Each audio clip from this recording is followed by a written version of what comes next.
Welcome to Mysterium Philosophicum, where ancient wisdom breathes through the silence of forgotten truths. Today we walk the path of virtue, a path not paved by comfort, but carved by courage. From the dusty streets of Athens to the quiet reflections of the Stoics, we seek not perfection, but clarity. Because in a world built on chaos and illusion, virtue may be the only compass that still points to the soul. In the depths of an Athenian night, 24 centuries ago, a man was offered a choice: flee into exile or drink the poison that would end his life.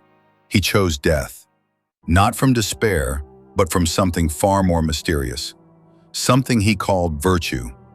What is this force that compels a soul to choose principle over breath? What ancient fire burns within the human heart, demanding excellence not for reward, but for its own luminous sake? Today, we descend into the sacred mystery of virtue, that forgotten pathway between who we are and who we were meant to become. The word itself carries weight across millennia. Arete in Greek, virtus in Latin, excellence, moral strength, the flourishing of the soul. But these are merely shadows cast by a truth too bright for ordinary sight. To understand virtue, we must first accept a paradox. It is both the simplest and most complex truth ever conceived. Simple because even a child recognizes goodness when they see it. Complex because philosophers have spent lifetimes trying to capture its essence in words. In the markets of ancient Athens, among the olive vendors and pottery makers, walked a peculiar man, Socrates. Neither handsome nor wealthy, yet he possessed something that drew minds like moths to flame. He claimed to know nothing except this, that virtue is knowledge. No one does wrong willingly, he would say, his eyes gleaming with conviction. Evil is merely ignorance in disguise. Imagine that. Every cruelty, every betrayal, every moment of moral weakness, all of it stemming not from malice, but from a kind of spiritual blindness. If we could truly see what is good, Socrates believed, we could not help but choose it. But knowledge of what? Here lies the mystery within the mystery.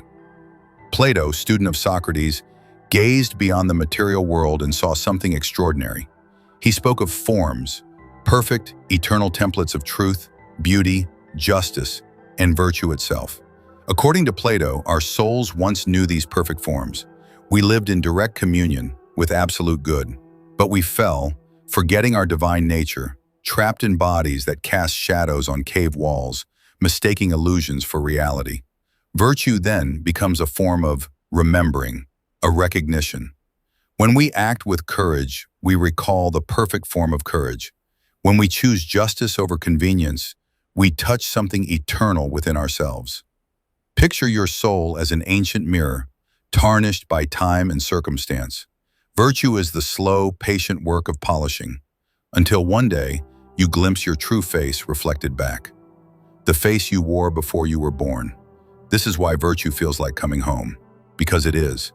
But Aristotle, practical genius that he was, brought virtue down from Plato's heaven and placed it firmly in the realm of human action. We are what we repeatedly do, he declared. Excellence, then, is not an act, but a habit. For Aristotle, virtue was not mere knowledge or divine remembering. It was techne, a skill, cultivated through practice. Like learning to play music or master a craft, virtue must be lived, breathed, embodied. And he gave us something profound, the doctrine of the golden mean.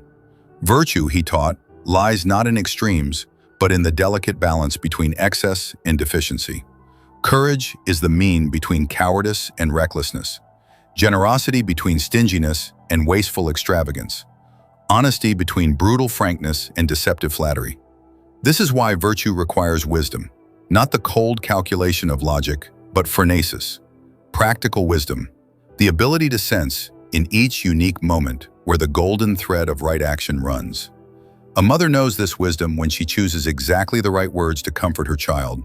An artist knows it when they add precisely the brushstroke needed. A friend knows it in the perfect moment of silence or speech. Virtue, Aristotle whispers across time, is the art of being human at its finest. In Rome's marble halls, as empire crumbled and rebuilt itself endlessly, the Stoics discovered something startling. Virtue needs nothing external to complete itself. Marcus Aurelius, emperor of the known world, wrote in his private journal, "You have power over your mind, not outside events. Realize this, and you will find strength." The Stoics proclaimed a radical truth. Virtue is the only true good. Health, wealth, reputation, all externals. They can be lost in an instant. But virtue? Virtue is the one possession that can never be taken from you. They taught that we are fragments of the divine logos, reason incarnate, cosmic order made conscious. To live virtuously is to align ourselves with the fundamental structure of reality itself. This is why Epictetus, born a slave, could claim greater freedom than his masters. This is why Seneca could face exile with equanimity. This is why Marcus Aurelius could rule an empire while remaining, in his deepest self, untouched by its chaos. The Stoics discovered what mystics have always known. When you are in harmony with virtue, you are in harmony with the universe itself. But what of us, here, now, in this age of screens and algorithms, of endless noise and manufactured urgency? What relevance do these ancient voices hold in our accelerated world? Perhaps more than ever. In a time when everything solid seems to melt into air, when truth itself becomes a matter of opinion, virtue stands as the one fixed star by which we might navigate. Every day, we face the same choice offered to Socrates in his cell. Not between life and death, perhaps, but between the easy path and the true one, between what serves our immediate desires and what serves our deepest nature. When we choose to tell the truth instead of the convenient lie, when we act with kindness towards someone who cannot repay us, when we stand up for what is right even when it costs us, we participate in something ancient and eternal. Virtue asks nothing of us except everything. It promises no reward except the reward of being who we truly are. In a world obsessed with external validation, virtue is the radical act of seeking approval from the deepest court of all, the tribunal of our own soul. The philosopher Emmanuel Levinas once wrote that we recognize the infinite in the face of another human being. Perhaps this is virtue's secret. It is not about perfecting ourselves in isolation, but about responding to the call of existence itself. When we act virtuously, we participate in something larger than ourselves. We become threads in a tapestry that spans centuries, connecting us to every soul that has ever chosen goodness over expedience, truth over comfort, love over fear. This is virtue's final mystery. It is both intensely personal and utterly universal. It begins in the silence of our own heart, but it ripples outward through every life we touch. Socrates drank the hemlock not for himself alone, but for the idea that some things are more important than survival. Plato pointed toward eternal forms, not for philosophical glory, but to remind us of our divine inheritance. Aristotle mapped the golden mean, not for academic accolades, but to help us navigate the complexities of human existence. The Stoics cultivated virtue not for personal peace, but to serve the cosmic order of which we are all part. And so we return to where we began, to that eternal choice that presents itself in every moment of every day. The choice between who we are and who we might become, between the person shaped by circumstances and the person who shapes them. Virtue is not a destination, but a direction, not an achievement, but a commitment, not a reward, but a recognition of what was always already true, that within each of us burns the same fire that lit the hearts of sages, the same star that guided heroes, the same light that has never, in all of history, been fully extinguished. In the end, virtue is perhaps the greatest act of faith. Faith that goodness matters, that our choices echo in eternity, that the universe itself yearns for us to become who we were meant to be. The ancient voices whisper still, across the centuries, carrying the same message they have always carried. You are more than you know. Choose wisely.